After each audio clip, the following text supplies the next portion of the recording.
Today I'm going to show you how to get a voice changer for your Meta Quest 2 or Quest 3. This is the fun way to enhance your VR experience, whether you're gaming or just chatting with friends. Let's dive right in. Before we start, make sure your Meta Quest is set up and updated to the latest software version. This ensures compatibility with any apps or features we'll be using. Now, first, let's look at some voice changer apps available for VR. Some popular options include Voice Mod, a versatile voice changer that works great in VR. Clownfish Voice Changer, another popular choice, though it may require some extra setup.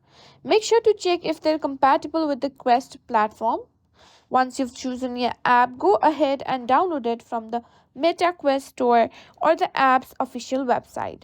Follow the installation instructions provided by the app to get it up and running. After installation, you'll need to connect the voice changer to your MetaQuest.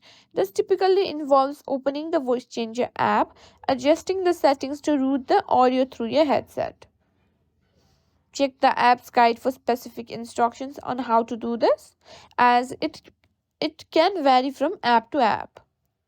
And there you have it. You're all set to use a voice changer on your Meta Quest 2 or Quest 3.